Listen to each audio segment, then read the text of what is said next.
Hello, good evening, and welcome to this live video where we want to talk about agro commodity storage.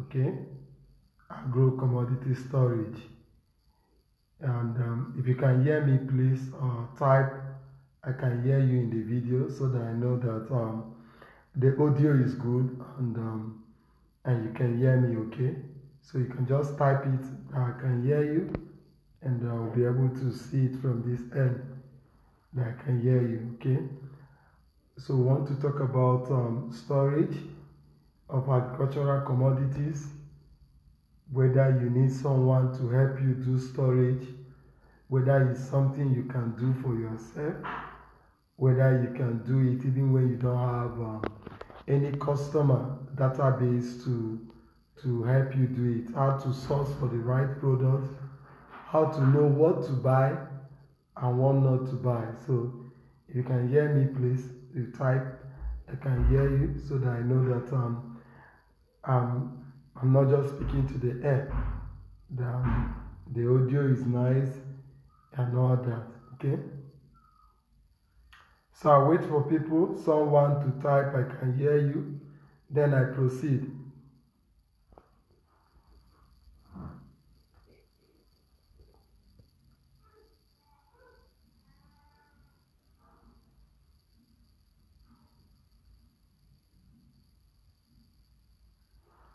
The picture is bad.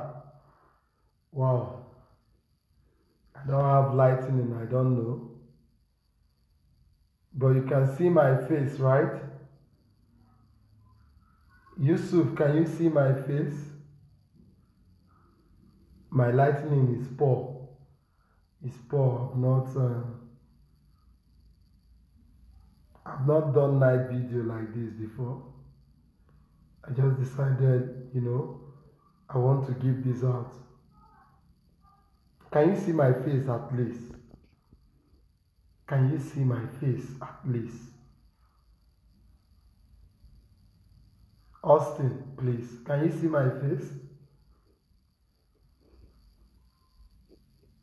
Okay, that's great.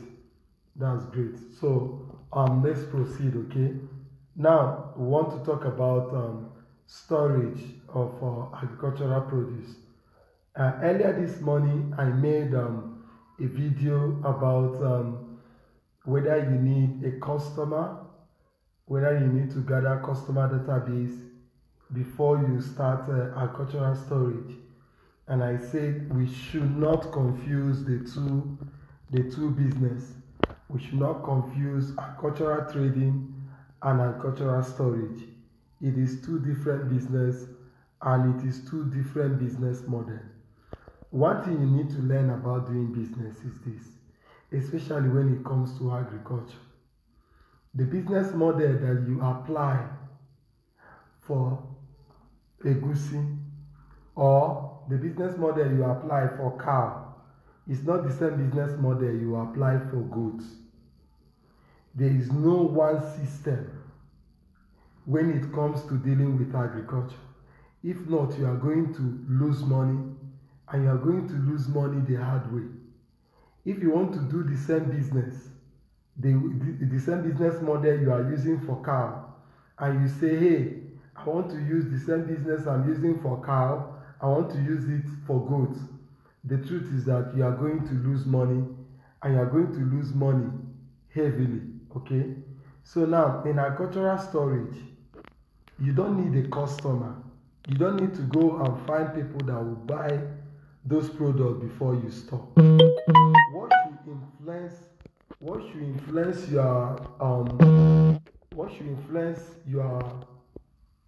your decision on the storage that you need to do is not the customers that will buy it. Your decision should be based on the factors that involve the entire farming period of that particular product.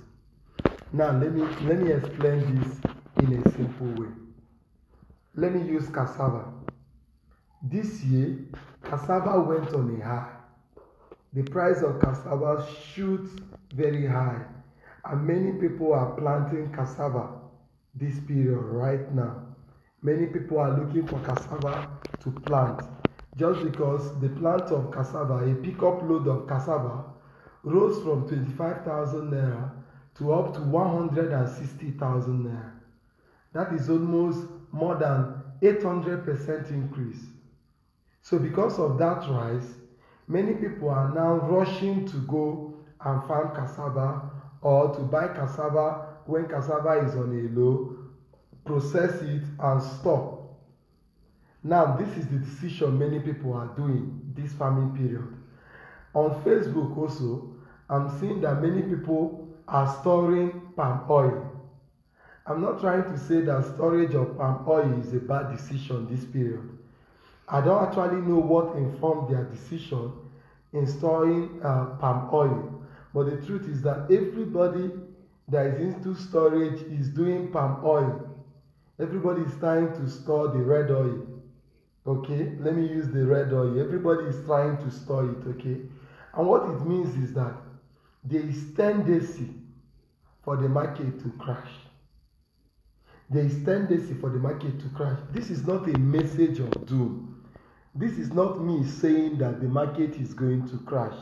Please don't get me wrong. The fact that everybody is doing the same thing means that everybody is going to be bringing out the product at the same time. Cassava went on a high this period because of insurgency, because of the crisis between the herdsmen and the farmers. The village were not safe. The farmers that were farming this cassava, most of the farmers that are farming cassava are doing this in the villages, not in urban areas. And because of this, especially in places like Nasarawa and Benue, right here, the herdsmen, the crisis, communal crisis, farmers and herdsmen crisis, caused the farmers to relocate back to the city. And when the farmers relocate back to the city, what you expect is that they are not coming to the city to come and farm. Most of them are coming to the city to come and look for job in the city. And what happens is that there is a shortage. There is a shortage of this product in those regions. And as expected, the prices of this product is going to go on a high. So it doesn't mean that this product is going on a high because we have an increase in supply or whatever. No. Another reason why cassava was scarce in this part of the country, that is in the north central, is because we got a processor from a Chinese processor that cited their office here in Nasarawa. They cited their office in Nasarawa, and their machine, the capacity that their machine can take is even more than what we are producing right here. So they are not processing their cassava to cassava flour. They are not processing their cassava to gari. They are processing their cassava to a different form. Is it, they call it, is it sabitol or something? I heard that is used in the production of gum and other things. So it's not even for food. They process it and they take it down to China. So, and they offer a better price. They offer a better price because they were trying to woo people to give them more of the cassava, even though they know that there is a shortage of it in this region. So cassava went on a high. It went on a high. Soya beans also went on a high because the demand for soya beans was so much. In fact, the demand for soya beans was high on export than that on the local demand. So because of the demand of soya beans that was on export, they were trying to pay better money. So soya beans went on a high, and that caused the prices of poultry feed to become so high because the companies that normally get these soya beans at the cheap at cheap level from farmers here, we are now getting it at a higher price. So soybeans have to go on a high. Maize also went on a high because the federal government banned the importation of maize. So we were depending on our local production here. There was, just like rice, just was like what happened to rice 2 years ago. We didn't have any notice from the federal government that maize is going to be banned. We just had that maize is being banned, and that's all. So because of that, maize went on a high. I'm just trying to explain why some commodities go on a high. I am not here to start telling you, I'm not here to teach morality or to teach whether it is good or bad for someone to hoard a product and then sell it when it is higher. I'm not here to teach you how to make money. I'm here to teach you what influences products to be high, so that you do not just follow social media farmers that will just wake up and tell you that groundnut is a good one to be stored this year, and you just rush and store groundnut. What is informing that decision? What is informing the decision that groundnut is a good one to be done this year? Why are they saying that groundnut is a good one? Someone will just tell you that you are supposed to store rice paddy, and that so time the price we appreciate. The question you should be asking is this: what influenced this decision? Because it is a speculation. Since it is a speculation, you should be able to say, look at the surrounding factors that is going to influence this. Look at the surrounding factors. And if you cannot say for sure that these are the surrounding factors, the truth is, storage don't carry many people go village. Make I speak and make you understand. Storage don't waste plenty people money. Storage, some people have stored product, some people store product for 35,000 naira and they were begging to sell at 20,000 naira. And that is 15,000 naira low. The time factor of the money is lost. Inflation have also come. Inflation of Nigeria is going higher, and the person is reducing money. The person is selling out of tears. Imagine that the person have 100 bags, just times 15,000 naira by 100. Many people also go and make ridiculous return on investment, and probably collect a fund to store and make promises. How can you make promises on speculation? You cannot make a promise on speculation. Okay? You cannot make promise on speculation. Let me give you an instance. About 2 months ago, I made a call for cow fattening. And in that post, I made the decision, and I told the partners why I feel that cow is going to be on a rise during the December period. And it is obvious. If you look at the things that is happening in the south, the southerners are not ready. They are not ready to ranch. Even though they are saying, hey, let's ranch our animals, they are not ready. How many farms are there in the south that keep cows in commercial quantity? We have farms that keep it. But the question is, how many farms keep cow in commercial quantity? So what it means is that there might be a gang up from this place. I'm not saying it is so. For these prices of this meat to become high, especially during the festive period. You might say, I'm going to boycott cow. I'm going to boycott cow and eat fish. I'm going to boycott cow and do this. I'm going to boycott cow and do this. These are all ranting. You are boycotting, and the person saying he is boycotting cow is probably somewhere eating cow meat. And he is just coming and he's ranting on social media that he's going to boycott cow and he's going to do this and that. It's not about coming to social media to come and speak English. It's about doing the right thing. The truth is this, go and mark my word. The price for meat is going to be very high this December. It's going to be very high. And even though I know it's going to be very high, I did not promise any return. We have farmers that partner with me where we are keeping or storing cow. Let me use, we are storing cow. But we did not promise any return. We just know that, hey, you can buy one cow. The truth is that you are not going to lose money. You are not going to go down. And it is a promise. You are going to get a good return. But I don't know how much it's going to be. So now notice that I went on my expertise. And my expertise is livestock. I know about livestock well. And this is what I've been doing and what I'm doing almost every day of my life. I did not make a call for groundnut.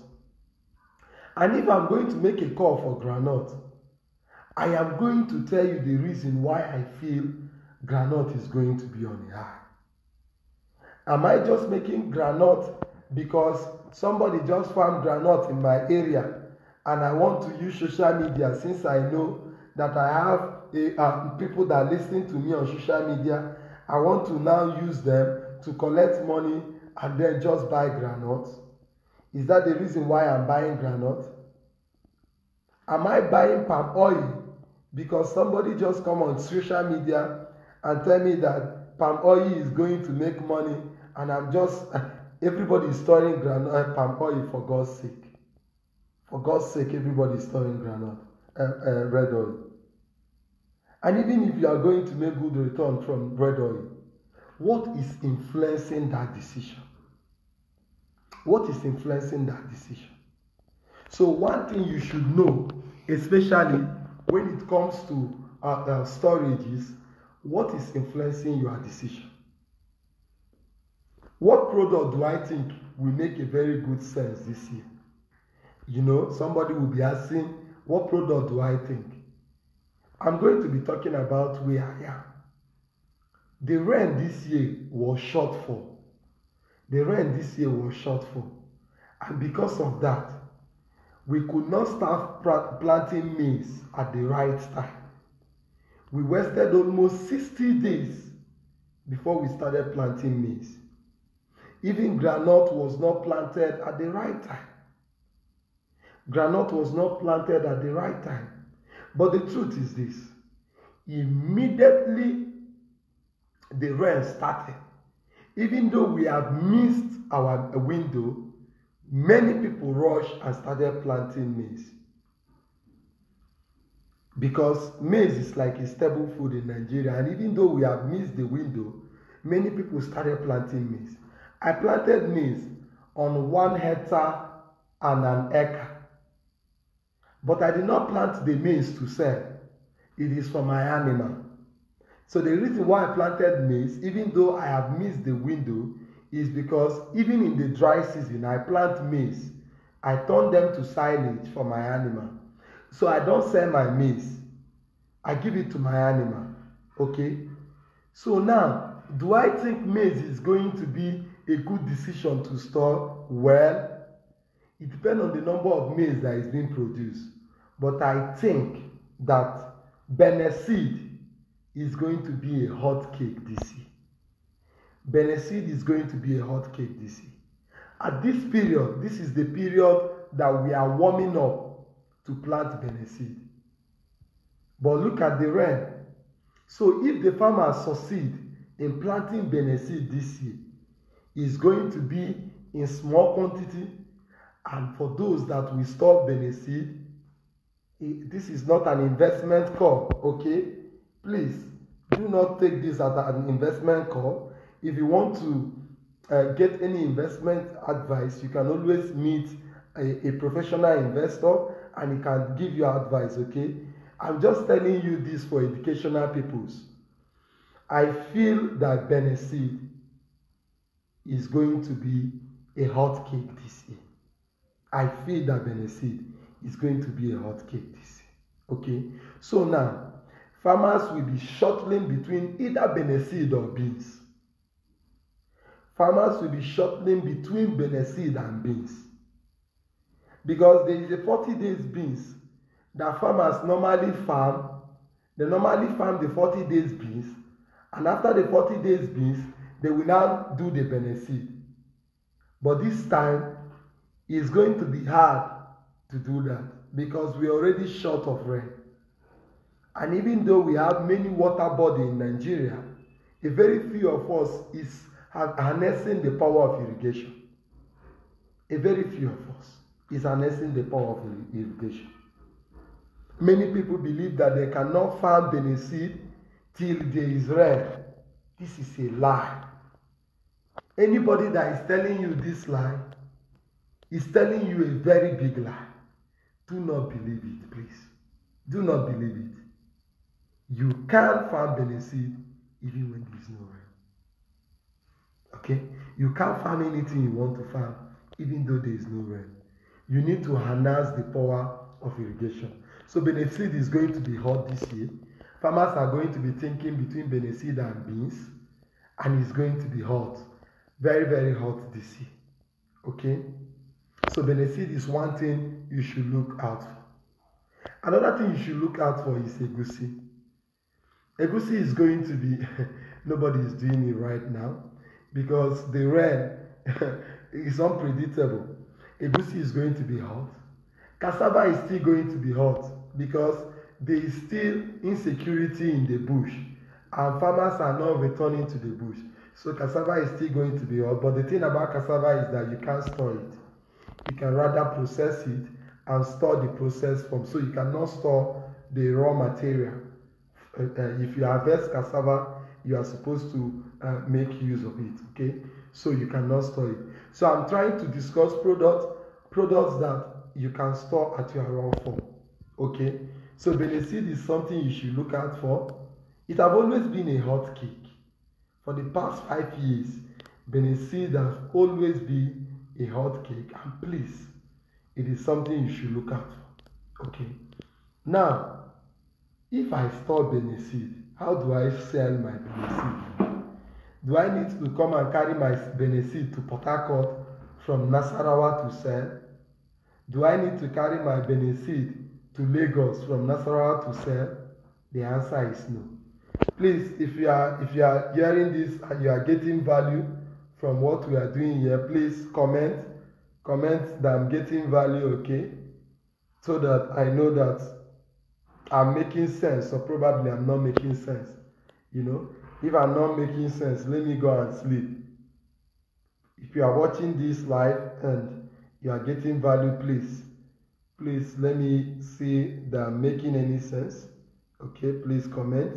Don't just stay, just comment and say, hey, this is making sense or this is not making sense. Okay, so let's move on.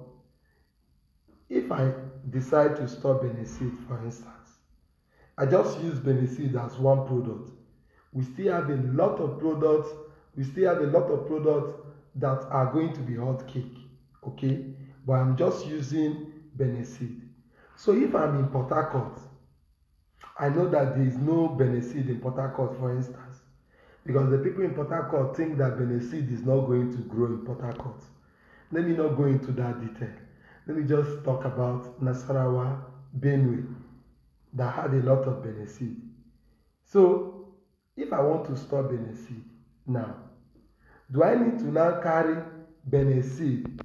Do I need to now carry Beneseed and then carry Beneseed to probably Benin? Or carry Beneseed to probably Lagos? Or carry Beneseed probably to Port Harcourt? No, you don't need to do it. See, you don't even need to know who the customers are. It shocks you, but that's the truth. I'm not going to be here telling you that do your market survey, that's what many people just do now. They just wake up and tell you do market survey, do this thing. Even in storage, you do market survey. Are you surveying who you are selling to? Or are you surveying the circumstances that is going to sustain your speculation? If you are talking about who you are selling to, the truth is that, bros, you lie. You don't need to know who you are selling to. It is not your job to know who you are selling to. One thing they do is that when you buy this benefit from the farmers in the village, you don't even need to come. You don't even need to come. There are people that are trustworthy here. Not on social media. These people are not even on social media. They have been doing it for donkey years. And nobody is taking advantage of this. Hey, if you are listening to me right now, this is a business opportunity. This is a business opportunity. You are making this business in a wrong way. You cannot be promising a return on storage. It is wrong. Last year, I made a post that I'm going to help some people store egusi. Hey, you need to come and see the comment. What is the ROI? What is the return on investment? I run. What is ROI in storage? How do I know the ROI? It's just a speculation. I'm just going to tell you what is sustaining the speculation. I cannot promise you any return on investment. How can I promise you return on investment on speculation, for God's sake? How can you promise someone 80%, 50% return on investment on storing of palm oil? Ha! Let's be serious now, please. Let's be serious here. Let's be serious. You are making a speculation. You are making a speculation. And you are promising someone return on investment on a speculation, not on production. Oh, wow. There are many people, they are not on social media. I have known them for so many years. When I started trading livestock, I look at what people were doing offline and I brought it online. Because the people doing it offline are not on social media. And I made money from it. I made money from it. Because I just brought something that is offline to online. You want to do storage. You can become an authority in storage. You can brand yourself as that you are a storage guy. Be truthful. You don't need to build any house. You don't need to have your own storage facility. The local guys that have been doing it before you were born have the stock facility. And I encourage you to use the same facility. You know why? The people that buy this product almost every day, they don't come to look for you. They go to that storage facility that have been in existence for 20 years. So when your product is there, the storage guys want you to do and free the space. So they will always be telling you, market updates, market updates, market updates, market updates. If the price is right, you sell. They will even tell you, Baba, if this thing pass like this now down we go they call. You go tell us, Habamala, why are you saying it will be going down? He will tell you because the new one is going to come out next month. Or the one they did in irrigation is going to come out so time. So when it come out, people are not going to go for the old ones. They will give you market insight free of charge. And you work on it. Okay? Do not try to reinvent the wheel. The only thing you need to do is to position yourself. Position yourself. You don't need to be in Nasarawa. You don't need to be in the north. You can be in Benin and you can store, I don't know what is in Benin. Should I say, what is in Benin? Austin, Osareni, AP Farms, what is in Benin? So just comment what is in Benin. Let me just use it, okay? So I don't know what is in Benin. So you can just say, hey, look at what is in Benin. And look at factors affecting the production of this and what I think the speculation can be. And people that trust you, you cannot expect to make a call and probably you get the number of partners like Otis did? Probably. No, you might not. You might even get fewer people, but that's the start. That's the start. So you can get that call and you start from there, okay? So factors that are going to influence your storage is very, very important. Do not go for social media validation. Do not go for social media hype. Do not go for social media factors. Make sure that the factors that you are using are the factors that are affecting the farmers, the local producers. Okay? Factors that are affecting the local producers. So I feel that I should come here so that I can discuss with you today. I can discuss with you and tell you, hey, look at what you need to do about storage. And please, if you have any question, please, you can ask me right now. Denison, our people too like ROI. Thank you very much. I love that. Our people too like ROI, okay? Our people too like ROI. Everybody like ROI. What is return on investment? What is the ROI of this? What is the ROI of this? Even in storage, how do you expect Denison to tell you the ROI of groundnut, except you want Denison to lie? Denison can only tell you, look at the reason why groundnut is going to be high. Look at what we are expecting. We are expecting. He cannot tell you the ROI.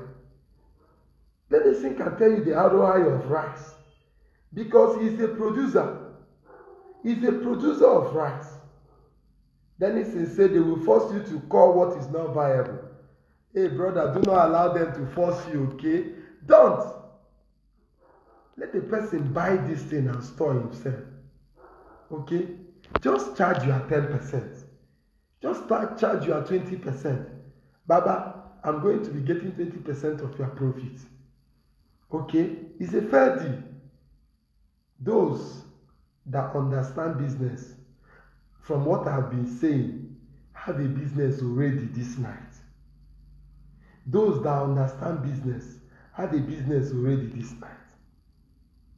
Okay? So I'm going to be doing this video often because, see, I have decided I cannot do all agro practices. But the truth, you see, I have a lot of businesses of agro here that I want to share with people for free. I don't want it to be paid. Okay? I want to give it out for free. I have been giving it out on YouTube. Even though I have almost 4,000 friends, I don't know, 3,000 plus followers here on Facebook. But I'm yet to have even 1,000 on YouTube. Many of them go to YouTube and watch it, but they don't even want to subscribe because they feel, they go pay all this money now. No be their money, but it pay them.